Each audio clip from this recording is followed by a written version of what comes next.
அதுக்கு வாய்ப்பே இல்ல, நான் ஒத்துக்கவே மாட்டேன். உண்மையான மிஷனுக்கு போறதுக்கு தான் நான் ஷினோபி ஆயிருக்கேன். இந்த மாதிரி குழந்தைங்களை பாத்துக்க இல்ல. டீம்ஸ் எல்லாம் நாங்க அனௌன்ஸ் பண்ணிட்டோம். அகாடமில இருந்ததே, நீ அதை பாக்கலையா?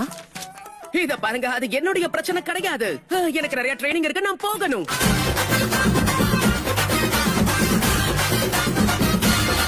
குறிப்பா இந்த மிஷன்ல எதுக்காக நான் உன்னை சேர்த்திருக்கேன்னா, ஹோக்காகே ஆகிறதுக்கு இதை விட நல்ல பயிற்சி உனக்கு கிடைக்க வாய்ப்பே இல்ல. ஹோக்காகே ஆக ட்ரைனிங்கா? நிஜமாவா? ஆனா நீ தான் வேண்டான்னு சொல்லிட்டியே. பரவாயில்ல விடு, இத வேற யாருக்காவது கொடுக்கறேன். ஆட சுனாடி பாட்டி, நான் சும்மா ஜோக் பண்ணேன், அவ்வளவுதான். கோவப்பட்டா நீங்க எப்படி இருக்கீங்கன்னு பாக்குறதுக்காக தான் நான் அப்படி சொன்னேன். அடங்கப்பா, இது உலக நடிப்புடா சாமி.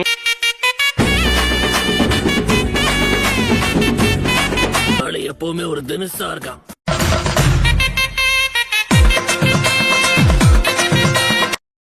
நருட்டோ சின்ன வயசுல இப்படிதான் ரொம்ப காமெடி பண்ணுவாங்க. உங்களுக்கு நருட்டோ காமெடி போடுதுன்னு தான் நம்ம சேனலை சப்ஸ்கிரைப் பண்ணுங்க. Please subscribe. எத்தனை வாட்டி சொன்னாலும் யாரும் பண்றதே இல்லை. Please subscribe.